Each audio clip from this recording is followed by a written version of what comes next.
thank you very much. I will talk about some recent work primarily based on this paper. So it's a paper together with Jan de Boer in Amsterdam, 3 PhD students in Amsterdam, 2 of whom will be on the job market this year, so watch out for that. And also Dimitris, who was my former master's student at Amsterdam, who is now a PhD student in Warsaw with Pavel Kaputa. Okay, so let's begin. So just to begin, let me give you a brief outline. So I'll start with some of the motivation about holography and bulk reconstruction. I'll also review for you a math tool that will be useful throughout the talk, which is something known as a Quadrant Orbit. Then I'll move on to the actual physics problem. I'll talk about defining a notion of entanglement-based buried transport for 2D CFTs. We'll go through an example doing a location-changing parallel transport, and I'll tell you what that means soon. Then I'll talk about the bulk of the work in this paper, where we consider state-changing parallel transport. I'll talk about the connection to Virasoro-like orbits.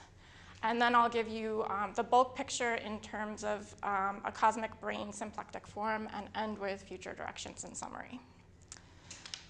OK, so let's begin with the introduction. Holography and bulk reconstruction.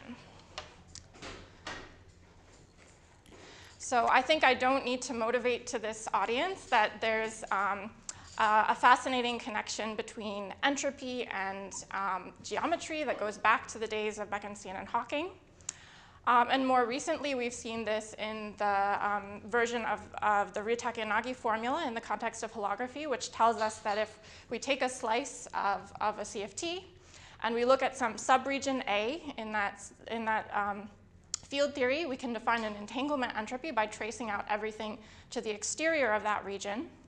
And the entanglement entropy associated to region A is just computed by the area of a bulk extremal surface that extends into the bulk of ADS in holography. And for this talk, we'll simplify this even further. We will focus on ADS3, where the RT surfaces are just these space-like geodesics. So they're codimension 2. They're one-dimensional surfaces in the bulk of ADS3. And in this context, we have a bulk space-like geodesic, which is anchored to the boundary interval, whose endpoints are anchored to the space-like geodesic. And in this context, the RT formula states that the length of this geodesic gamma computes for you the entanglement entropy of this boundary interval, which is specified by its endpoints u and v. So keep that picture in mind. So what is the question we're trying to answer in this talk and in this area of research more generally? Well, we want to understand how we can reconstruct geometry inside the bulk using only boundary information. So for example, here we have some curve gamma. It's not an RT surface. It's not anchored to the boundary. It's just some arbitrary curve. How can we, for example, use these RT surfaces to probe this curve and give us information about the geometry of that surface? So there was an answer to this question that went under the name of either differential entropy or holiography. At least in this very simple setting where you're in pure ADS, where you're in ADS3, moreover, you can use these RT surfaces as probes to determine bulk lengths. And the way that you do that is you take a family of these space-like geodesics that are everywhere tangent to this curve whose length you want to compute. You take the derivative with respect to one of the endpoint, and you integrate integrate across that family of geodesics, and that turns out to compute for you the length of this curve gamma. But there are some issues with this. We know that in general, it's not the case that for something moving beyond a simple geometry like ADS, you can't necessarily use space-like geodesics to reach everywhere inside the geometry. There are, in ADS3, there are entanglement shadow regions in some other geometries like the conical singularity. In general, there are barriers that are basically surfaces that prevent you from reaching anywhere in the bulk using extremal surfaces that are anchored to the boundary. So the question that I want to ask is, let's start with this kind of toolkit, but let's ask the question, can we move beyond entanglement entropy or find other ways of using entanglement entropy to get at additional CFT quantities? They're motivated by quantum information, but for our purposes, we want to use them as tools to probe the bulk geometry, specifically in regions inaccessible to space-like geodesics. And it turns out, as I hope to convince you in this talk, that we can be guided by some principles of symplectic geometry and group theory in order to identify the appropriate CFT definitions. And these will, in turn, have connections to quantum information. We'll talk a little bit about the transport of the modular Hamiltonian. We'll learn a little bit, maybe not so much in this talk, but alluded to in this talk about complexity and so on and so forth. So that's the brief motivation, the brief overview. So now, before I continue to the main talk, I also want to introduce a math tool that will be very useful in this talk, which is something known as a Quadrant Orbit. So what is a Quadrant Orbit? Say that we have some Lie group G, which has an associated Lie algebra and a dual space, a set of maps from the algebra to the real numbers. We have a bilinear product which pairs elements of the dual space with elements of the algebra. We can define an adjoint action where basically we're just taking the action of the group on an element of the algebra and just by conjugation. At the level of the dual space, this also defines an action, something known as the coadjoint action, which we can define implicitly from the adjoint action just through this bilinear product. So this slide is a little abstract, but we'll get to a simple example very soon. But I just want to tell you there's a remarkable fact, which didn't need to be true, which is that if you consider the orbits of this coadjoint action, this group action on the dual space, it turns out that these define for you symplectic manifolds. So there's a particular symplectic form you can write down, known as the Kirillov-Kostin symplectic form, which is just defined in this way in terms of the bilinear product. So this might seem a little bit abstract at the moment, so let's go through a simple example. A simple example, specifically a matrix group example. So in the case of the matrix group, we can sort of discard all of the technicalities of using actually this space of linear maps on the algebra. Because this dual space turns out to be just isomorphic to the algebra itself. So when we talk about orbits on the dual space, I can just talk about orbits on the algebra. That simplifies at least the intuition. So let me start by just flashing again. So the adjoint action is just conjugation by a group element. At the level of the algebra, that's just taking the commutator. And let's look at this for a simple example that we're all familiar with from quantum mechanics. So the case of SO3. So the algebra of SO3 is just generated. We have three elements, L1, L2, L3, that satisfy a certain commutation relation. In this case, the bilinear product is just given by the trace. I take two elements, I take their trace. That gives me the bilinear product.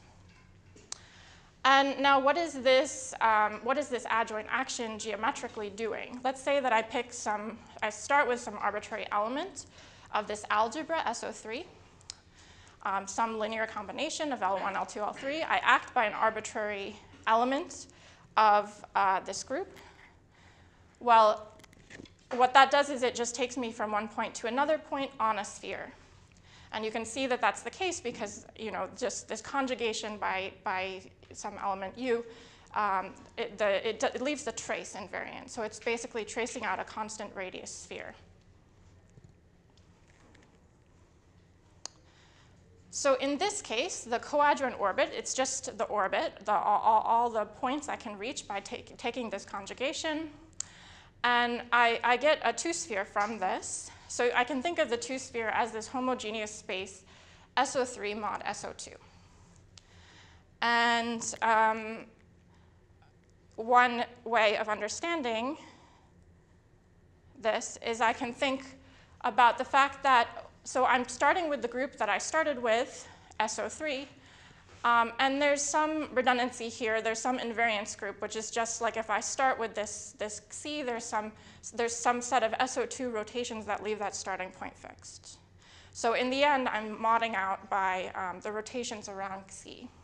And the quadrant orbit is a homogeneous space that is constructed in that way. More generally, these are homogeneous spaces of the group that you started with. So you meant SO3 being S3 over Z2? SO3, I'm just starting with SO3. That's like you viewing as S3 over Z2 or S3? I'm just starting with the group SO3. And I'm getting a sphere from that by taking the orbit. So this is a way of getting a manifold out of the algebra. Maybe it's a little bit different than other things you're used to, but it is a way of starting from any algebra and getting a symplectic geometry.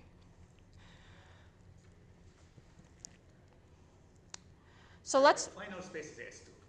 The final space is S2. S2, which you can interpret as a homogeneous space, SO3 mod SO2, where you're modding out by the invariance. OK, so let's now get onto the physics problem that we're interested in, which is modular Berry transport. So what do I mean by modular Berry transport? So let's go back to our favorite ADS3. We have an interval on the boundary, interval A. And associated to interval A, well, I have the state on the entire slice. I can trace out the exterior. That defines for me a reduced density matrix rho A. I also have a set of operators on A. I can define from this reduced density matrix a modular Hamiltonian. I just take the log of the reduced density matrix. And there's a notion of something, this will be very important. There's a notion of something called a modular zero mode. So a modular zero mode is an operator that commutes with the modular Hamiltonian. So if I exponentiate this, I can just conjugate by these things, and it takes O to V dagger OV, and this operation will take the algebra to itself, and it will leave the expectation values of algebra elements unchanged. And in a way, you can think of this as a kind of symmetry.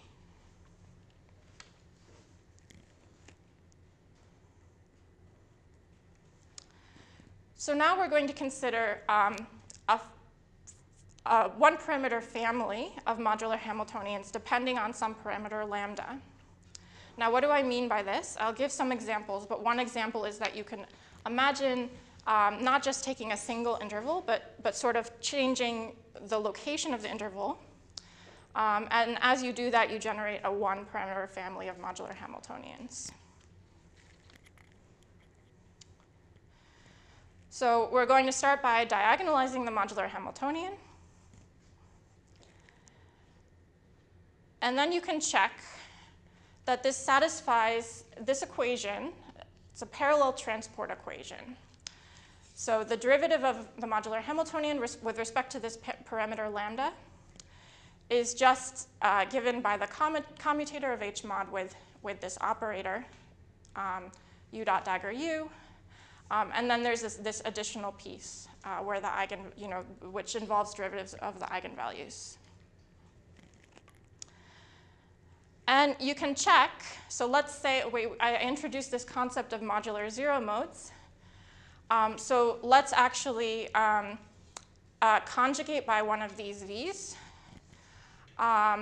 You can check that this equation is left invariant when you do that. So what is the picture that we have in mind?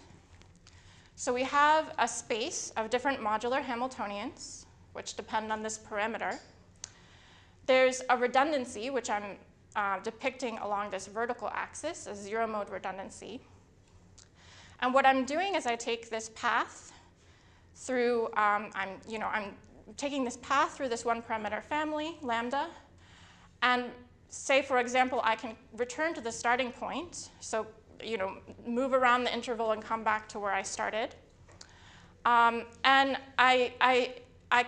my operators will come back to what they were at the beginning, but only up to one of these modular zero modes.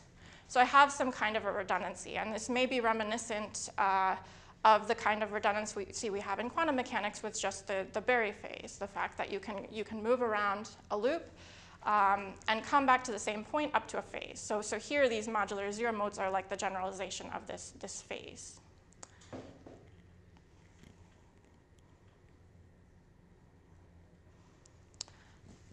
So I want to do this parallel transport. And in order to do this in a well-defined way, I'm going to make a choice. I'm going to fix this redundancy. The way that I'm going to do that is I'm going to say that I take some arbitrary, make some choice of the modular Hamiltonian, which can also involve a modular zero mode. And then there's this operator, u dagger dot u, that, or in this case, u tilde dagger dot u tilde, that implements the parallel transport. And I'm just going to impose that if I take the projection to the zero modes, that this is 0. When I do that, I get, I see that this reduces to this equation, where this gamma here, I can think of this as being a Berry connection. It transforms as a gauge field under one of these modular zero modes. Sorry, what do you mean the projector? What exactly is the projector under the zero modes? Is there some tangent space you're thinking about? Yeah, so I will give some more explicit examples as we move on to what this is. But yeah, so basically you always, in every problem you're trying to solve, you need to find some projector onto the modular zero mode. So you need to find some way to do that uniquely. And we'll see explicitly how that works in this case. Yeah. Yeah, I have a related question. So with the usual Berry phase, the requirement is that the spectrum remains non-degenerate as you vary lambda. Because if you have coincident energies, then there is like an extra freedom in this matrix U tilde. Its rotation in this subspace is not fixed. So does it play any role for a module Hamiltonians that you explicitly need to require non-degeneracy? Happens in the actual examples that it's non-degenerate. Yeah, so I'm not sure. I don't think. Yeah, I don't think we're making any such condition.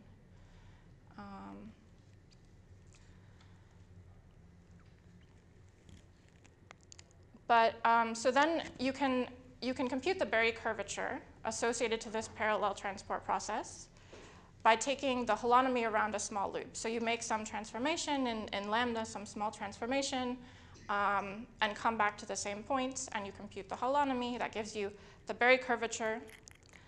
And then from that, you can compute a Berry phase. So you have some curve gamma that you're taking in this path in this parameter space. You're integrating the Berry curvature in a region which is bounded by this curve gamma, and that gives you a Berry phase. And we'll go through in some concrete explicit examples next how this works. So hopefully that becomes clear. Do you, in the first equation, P0 or something is equal to 0, is that P0 is just the projection. So it's just an operator that's projecting on the zero modes. So, so you're just picking out the redundant part when you're doing this. And that's fixing your ambiguity and giving you a well-defined way of moving. But V can be taken like symmetry, right? And any symmetry V. V is just a modular. There is a projection on a kind of space which is spanned by V, right? You have a. So no, V is the modular. V is a modular zero mode. Yeah. So P is just taking the projection of anything, and then giving you a modular zero mode. Ah, okay. Yeah. I also didn't write it out explicitly, so thank you for asking. But yeah, we'll go through some examples and make it. Yes. Can you go 2 slides back? 2 slides back.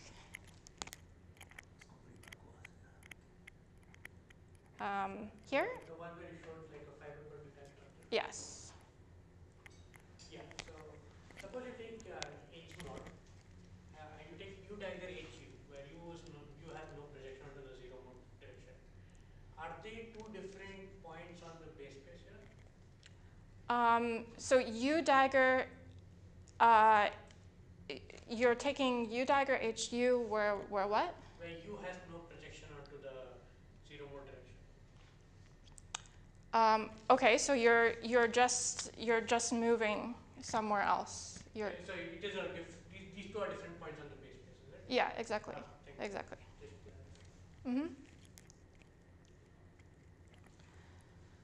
Okay, so let's go through an example, and hopefully this makes things a little bit clear. So the example is a location-changing parallel transport. So this is the case where I'm constructing this one parameter family by moving around this interval to different places, or changing the shape of the interval in general.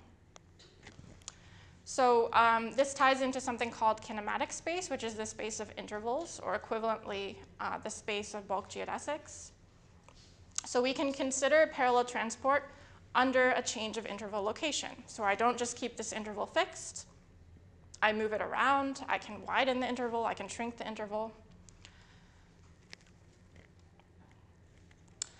I can apply this formalism to that case and compute the Berry curvature associated to changing moving around the interval, also widening the interval.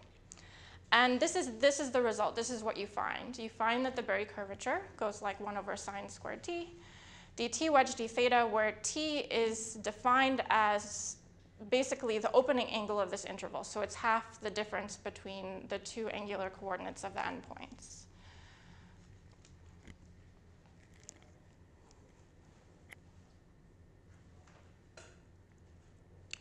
And then from that, I can compute a Berry curvature. So what is the Berry, from that I can compute a Berry phase. So what is the Berry phase? Well, I can specify some path, that's my choice, what path I'm moving along in this space of geodesics, or space of intervals. And then I integrate this curvature on along some region that's bounded by that curve. And I'll give an example shortly as well.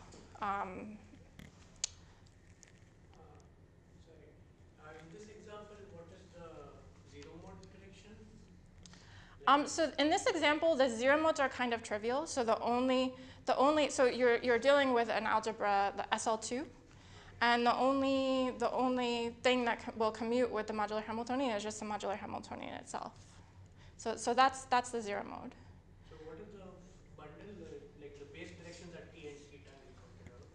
What is the fiber of the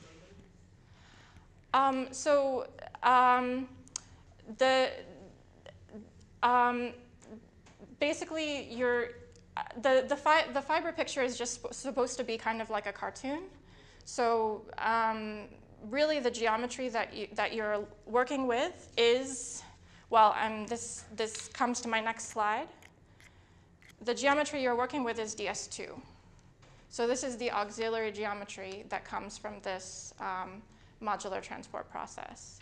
So this curvature that you compute, this Berry curvature, is just, you can notice that this is just a volume form on DS2, where this time So this time in the DS2 came from the opening angle of the interval in ADS. So it's kind of like an emergent time. So DS2, you can also recognize this as the space of space-like geodesics in ADS3. And you can recognize, you can check that DS2 is a particular quadrant orbit of SO2, 1, which is the isometry group of ADS3. Or the isometry group of ADS3 is SO2, 1 cross SO2, 1. And so we find that this Berry curvature is naturally the Kirillov constant symplectic form on an orbit. So that's one place where we see this kind of symplectic structure appearing. Okay, so let me end with just a visualization, so hopefully this becomes clear. So one thing we can do, what's an example, I'm just looking at a time slice of ADS3, what's an example of a path I can take in this space of geodesics? Well, I can move around the geodesic. I keep the size of the interval fixed, and I just move this around to its starting point. That traces out a curve inside the bulk, which is just the envelope of those geodesics. I have an interval, or equivalently a geodesic specified by its opening angle alpha. So from the Berry curvature process, I get this auxiliary geometry, this geometry that had the mathematical structure of being a quadrant orbit. We saw that in this case it was just DS2, so here's the Penrose diagram for DS2. So what is this curve gamma that I'm looking at in this space? Well, I'm just moving around on this path where the opening angle is fixed. So in this Penrose diagram, I'm just taking a constant t, constant opening angle. And then, of course, I also have pi minus the opening angle is also tangent to this curve. So that's also included. And I'm just integrating this curvature along this strip that's bounded by those two lines. So that's a simple example of how this works sort of concretely in an example. Okay, so that was all just review, just background. So now the case of interest is going to be state-changing parallel transport. So in that case, now we're going to, again, consider a one-parameter family of modular Hamiltonians, but instead of moving around the interval, we're going to keep the interval fixed, but we're going to change the state. So let me first map the cylinder to the complex plane. And then my interval just lies along the unit circle from I to minus I under this map. And we can write down the vacuum modular Hamiltonian. It's just 1 plus z squared integrated against the stress tensor, which is just some linear combination of L1 and L minus 1. And what we can do now is we can act by a large diffeomorphism. So some xi integrated against the stress tensor, which changes the state. When we do that, the modular Hamiltonian will change. We'll no longer be working with the vacuum modular Hamiltonian, but we'll do this sort of perturbatively. So the change of the modular Hamiltonian under this diffeomorphism is just given by the commutator of x with the modular Hamiltonian. And you can, again, run through this whole machinery, and you can compute the curvature. And it was a complicated calculation with a simple answer. So in the end, you just get something very simple, which is taking the zero-mode projection of this commutator of two diffeomorphisms gives you the curvature.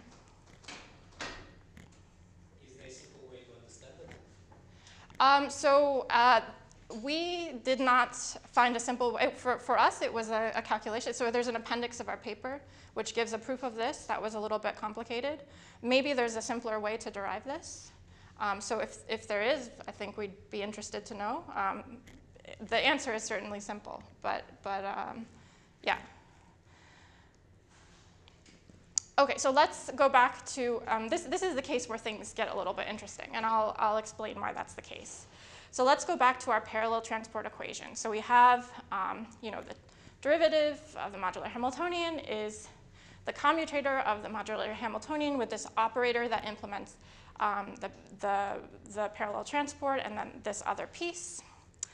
And you can recognize these two terms if you think of taking the adjoint action with respect to the modular Hamiltonian. You see that one of these terms is just giving you the image of the adjoint action with respect to the modular Hamiltonian. And then the last piece is a zero mode. So it commutes with the modular Hamiltonian, and therefore it lies in the kernel of the adjoint action. And so now,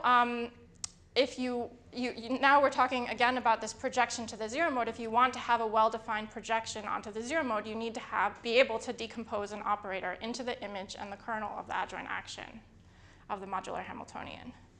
So in some of these simple examples, it works when you're dealing with SL2, everything is fine.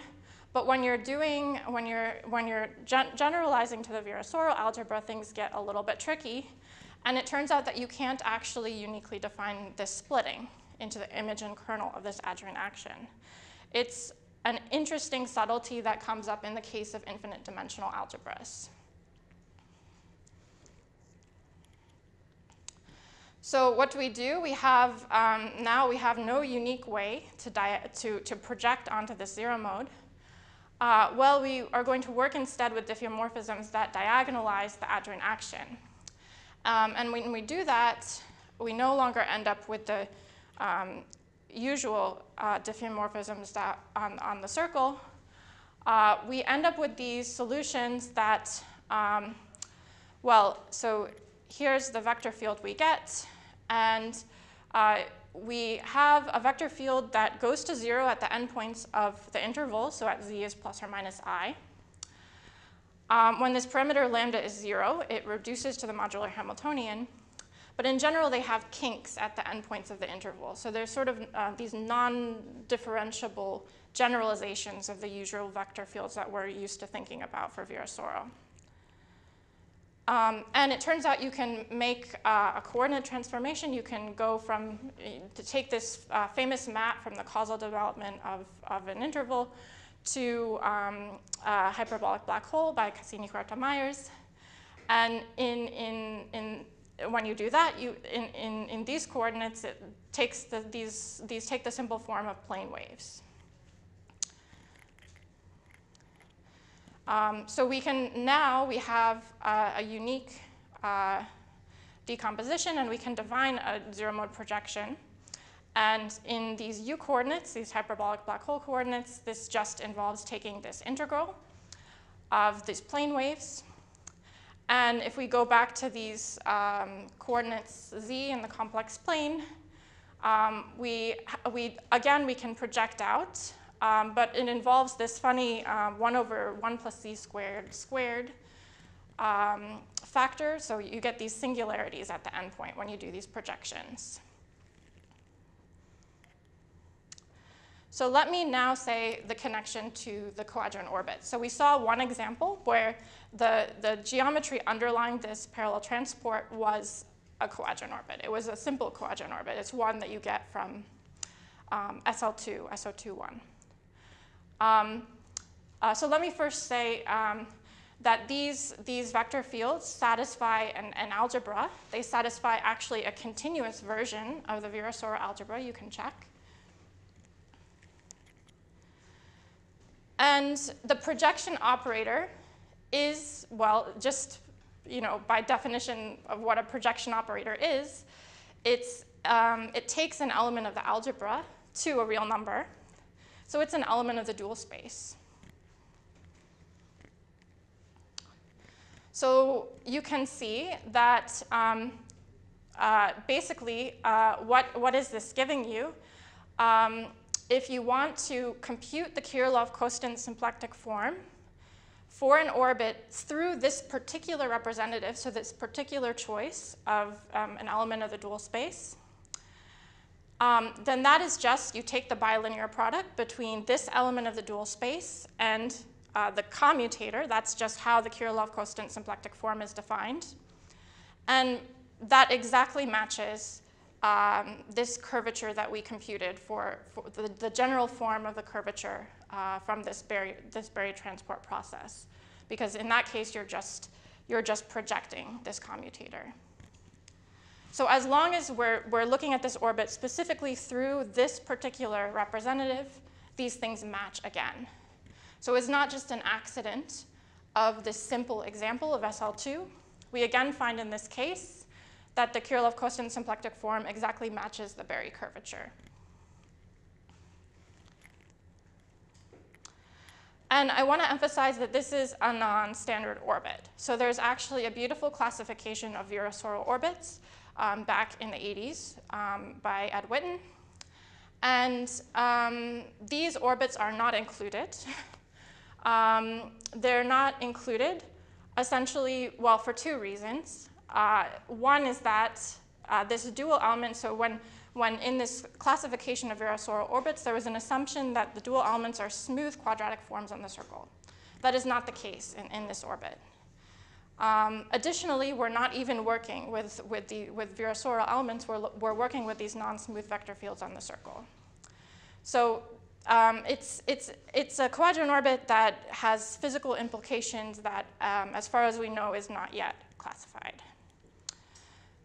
Okay, so this is all up to this point. This is entirely on the boundary. But ultimately, we want to use some of this toolkit to learn something about the bulk. So what is the bulk dual of this state-changing parallel transport process? So basically, what we want to do is we want to look for some kind of geometry which has an expectation value of the stress tensor that matches this particular, that sort of matches with this projection operation. So one thing we can try is we can, on the boundary, we can insert twist fields at the interval endpoints. So z is plus or minus I are the interval endpoints. So we can do that by computing correlation functions of these spinless primaries. It's one thing we can do. We can also map to the covering space. Let's take a look in the bulk. So if we insert these twist operators in the boundary, in the bulk that creates a brane that ends, it creates a conical singularity that ends on these endpoints of the interval.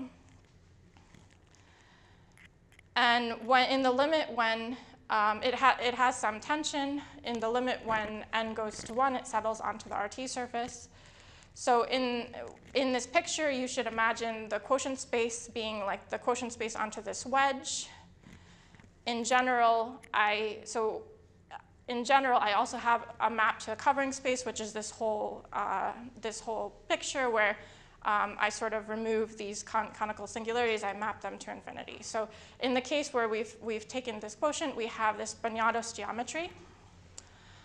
And the stress tensor in this case is just given by the Schwarzian, and it has, importantly, this factor 1 over z squared, which is, if you remember, this is part of the integrand for the projection operator.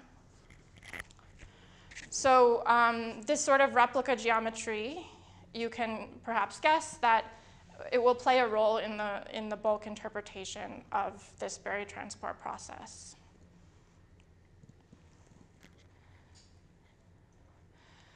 So let's try something. What would be the natural thing we might try to match to a Berry curvature? What about the symplectic form?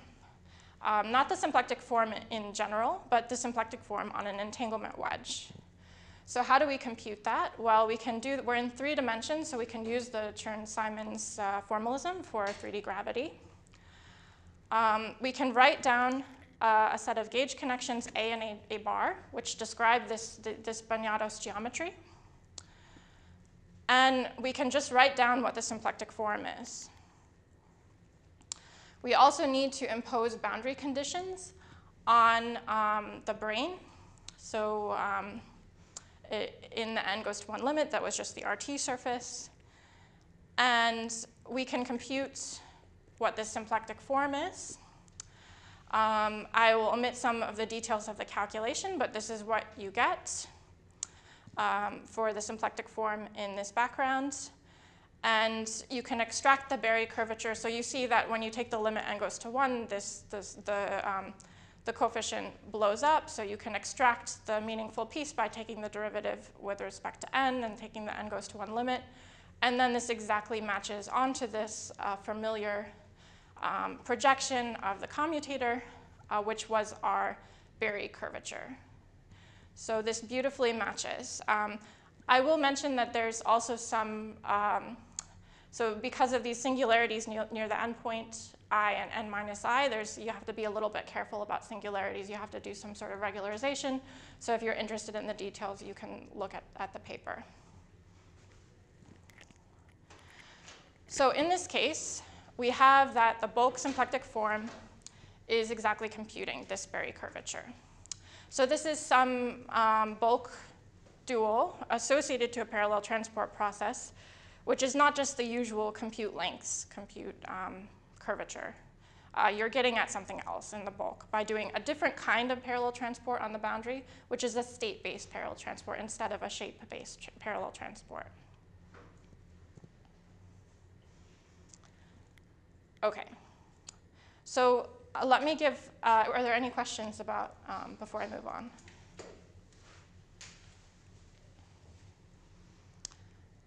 Okay, so I can give a quiz and everyone will know the answer. Okay, let me give a summary. So we considered a new quantum information theoretic probe of bulk geometry, which was this state-based parallel transport. And we saw that the Berry curvature, in this case, computes the symplectic form for a family of these Euclidean conical singularity solutions.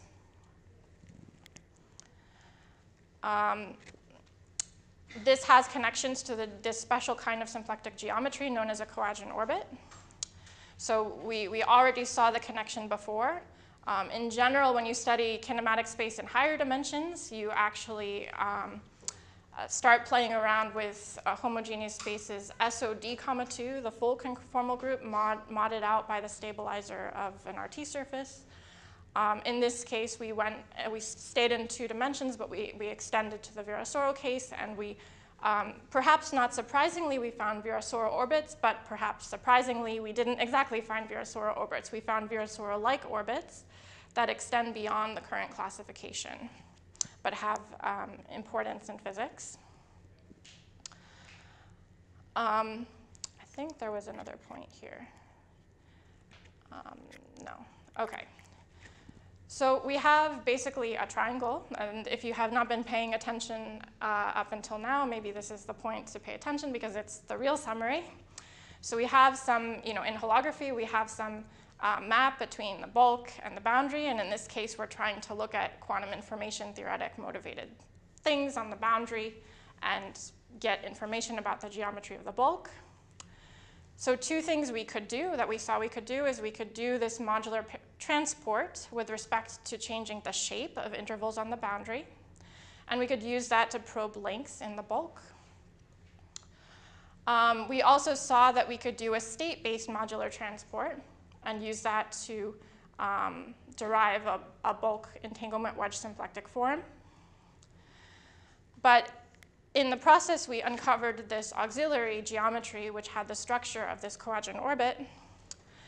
In the case of these shape-based transport, we're looking at a particular orbit of the conformal group, SOD, 2 mod SOD minus 1, 1 cross SO1, 1. And then in this state-changing case, we probed the geometry of this new Virasoro-like orbit.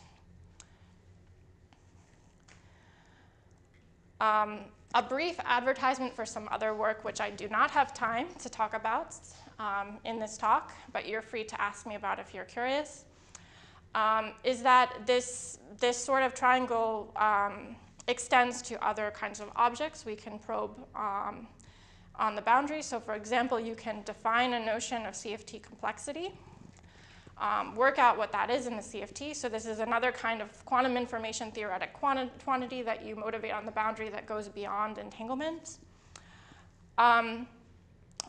You can actually see that there's a structure underlying this physics question. There's a structure of Coagent orbits yet again. So you have, again, this auxiliary geometry, which is useful for to go through to get information about the bulk. And in that case, you get another Coagent orbit of the conformal group, not the same one that you got for the space-like case, but you get a different one, SOD, 2 mod SOD cross SO2.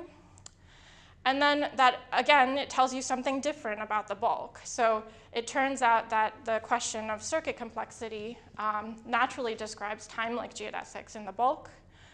The set of time-like geodesics in ADS is actually just described by this homogeneous space. And if you want to compute complexity, you find that you have this bulk interpretation in terms of distances of time between time-like geodesics. Okay, so just to end, we have some interesting things that we'd like to explore in the future. There were sort of subtleties in the Virasoro case if you wanted to construct this projection operator and uniquely project onto the zero modes. Well, there's interesting subtleties that arise when you're dealing with an infinite dimensional algebra. You can't really diagonalize this adjoint action for the Virasoro algebra. As far as we know, this is not a question that has been studied by mathematicians. I mean, the modular Hamiltonian, the commutator with respect to the modular Hamiltonian is perhaps a funny thing to consider. It obviously is something you would naturally consider from the physics perspective. But it was interesting that these subtleties exist, and you might ask, is there a way to get around these issues and actually work with the proper Virasoro algebra instead of these vector fields with kinks? It would also be interesting to go back to this classification of Ed Witten from the 80s and relax some of the assumptions. Don't assume that you're working with smooth quadratic forms, but give a more complete classification of Virasoro orbits that also include orbits through these non-standard dual elements.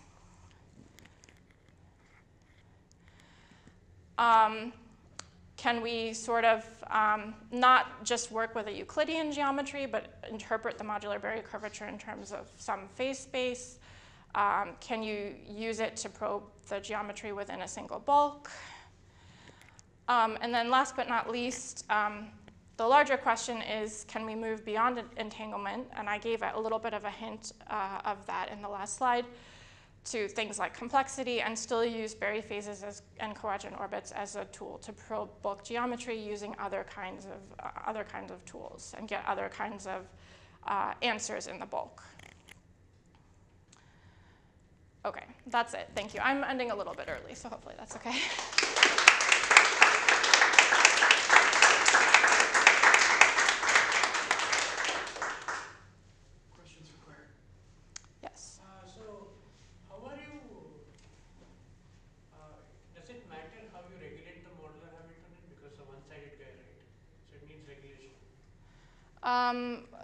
What do you mean? Like, so... like the modular Hamiltonian of one side in the CFT is not a well-defined operator.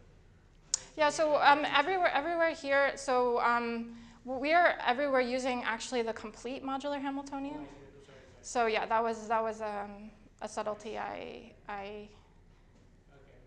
Yeah. So whenever I write down a modular Hamiltonian, I'm really writing down an integral over the whole circle. Otherwise, it wouldn't be really well defined to match one to the other. In the bulk, thank you. In the bulk, you had a symplectic form over a certain subset of geometry with the cosmic planes. Mm-hmm. Yeah. Where it is, so obviously, like this, you must be restricting the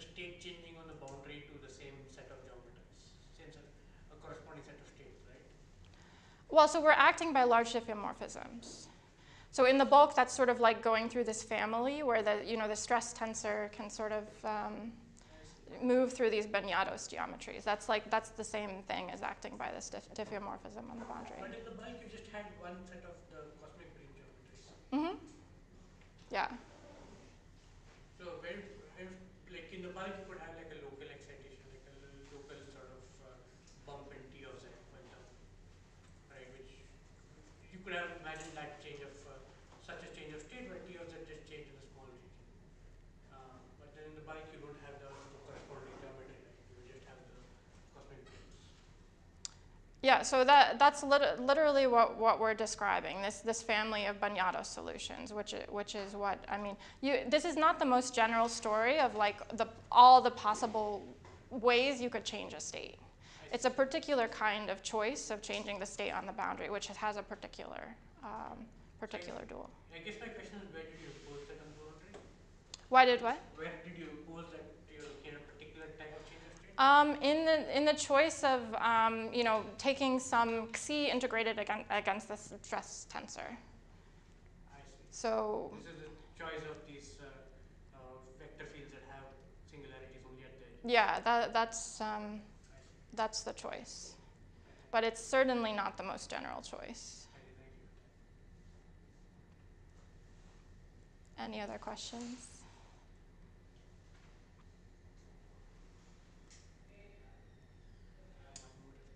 Okay. Okay, so You're coming from the side of the world where people are more interested in these kinds of things, yeah. okay, yeah, okay. So in the first one, the shape changing modular transform. Mm-hmm. Okay, so as I was confused earlier about what the fiber is, right? Mm-hmm. And so maybe one question I can ask that question is, so you have a non-trivial Berry phase as you take. If you start with an interval, you move the interval around and then you come back to the same interval, you get a non-trivial Berry phase. Yeah. So how does the modular Hamiltonian differ in the beginning and the end of this process? What sort of unitary?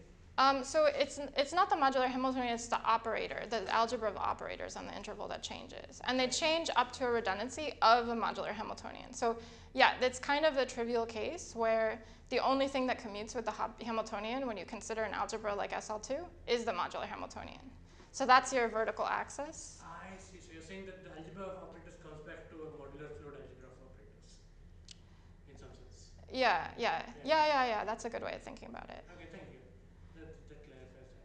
And what's a similar story in the state changing guy? What does it come back to? It comes back to just an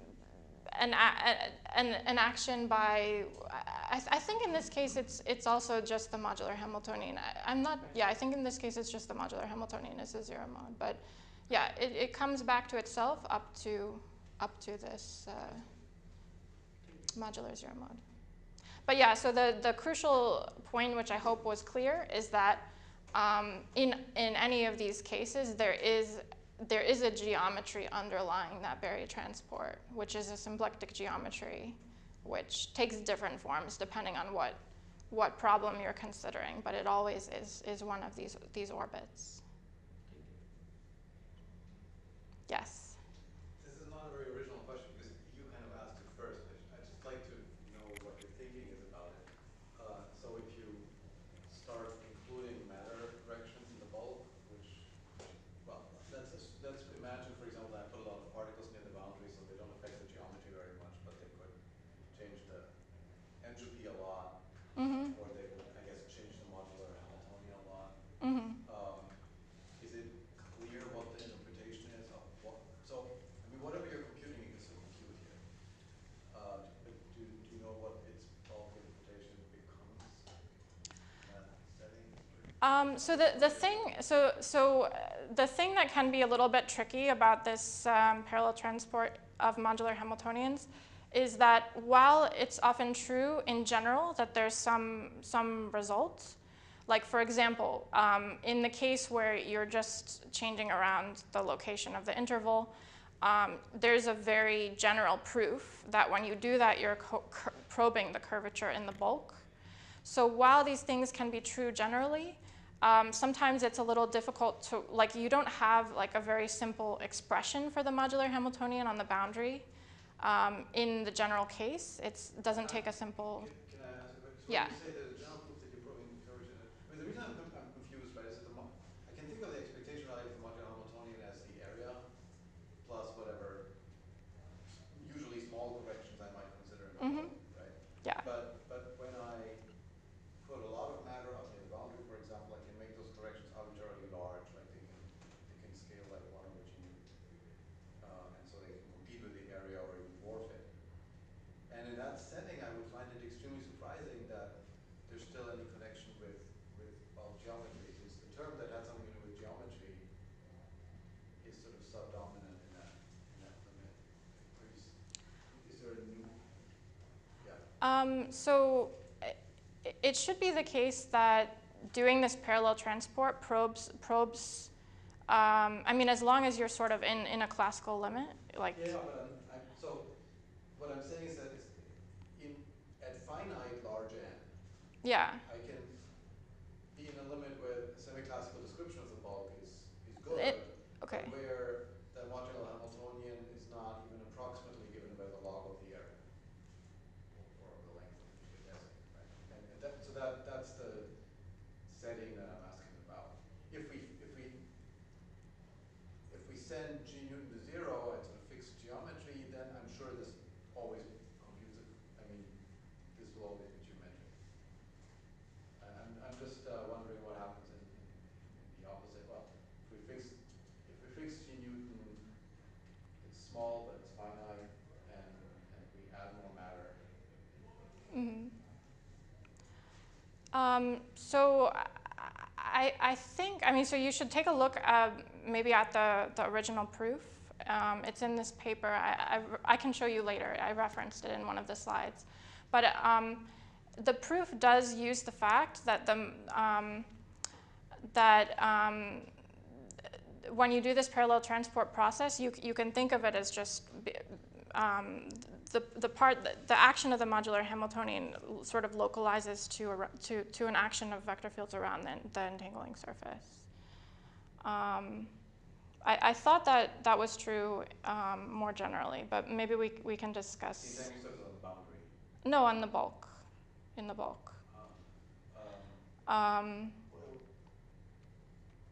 So it doesn't matter that, it doesn't matter what's happening. You have a bulk modular Hamiltonian, which has some, gross, weird behavior once you move away from the extremal surface.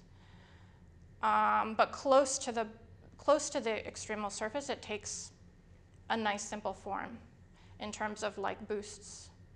So that was sort of the idea behind the general proof. I mean, obviously, in the case where you're working in pure ADS, it's exactly true that you have all these symmetries and that you can always construct boosts that leave the extremal surface invariant, not only close to the extremal surface, but the more general proof used the fact that things simplified when you move close to that surface.